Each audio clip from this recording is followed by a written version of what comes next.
ശരീരം ഡീറ്റോക്സിഫൈ ചെയ്യാൻ ധാരാളം വെള്ളം കുടിക്കണമെന്ന് നാം കേൾക്കാറുണ്ട്. എന്നാൽ അതേ വെള്ളം കൂടി ഒരാളെ മരണത്തിൻ്റെ വക്കിലെത്തിച്ചാലോ? ഡോക്ടർ സുധീർ കുമാറാണ് എക്സിൽ ഈ കഥ വിവരിച്ചത്.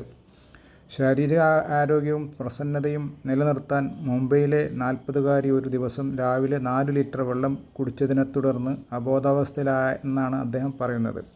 എഴുന്നേറ്റ ഉടൻ 4 ലിറ്ററാണ് ഇവർ കുടിച്ചത്. ഇതോടെ 1 മണിക്കൂറിനകം കടുത്ത തലവേദന വന്നു.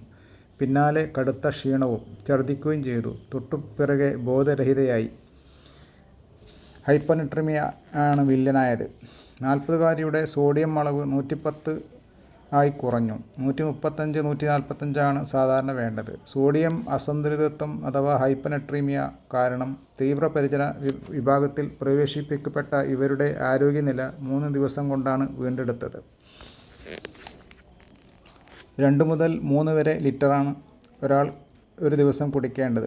വയസ്സ്, ഭാരം, ലൈംഗിക കാലാവസ്ഥ, ശാരീരിക അധ്വാനം, ലിംഗം എന്നിവ അടിസ്ഥാനപ്പെടുത്തിയാവണം ഒരാൾ കുടിക്കേണ്ട വെള്ളത്തിൻ്റെ അളവെന്ന് വിദഗ്ധർ പറയുന്നു. സ്ഥിരമായി വ്യായാമം ചെയ്യുന്നവരും കാലാവസ്ഥയിലുള്ളവരും ധാരാളം വെള്ളം കുടിക്കണം.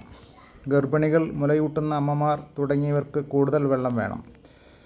കൂടുതൽ കഫീൻ, ആൽക്കഹോൾ തുടങ്ങിയവ കഴിക്കുന്നവർക്ക് വേഗത്തിൽ നിർജ്ജലീകരണം സംഭവിക്കുമെന്നതിനാൽ കൂടുതൽ വെള്ളം വേണ്ടിവരും.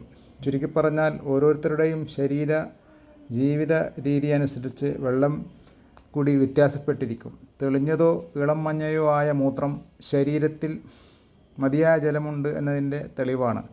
കടും മഞ്ഞ നിർജ്ജലീകരണ ലക്ഷണവും. ഏതായാലും വെള്ളം അത്യാവശ്യമാണെങ്കിലും അധികം വെള്ളം കുടിച്ചു കഴിഞ്ഞാൽ അതും ദോഷം തന്നെയാണ്.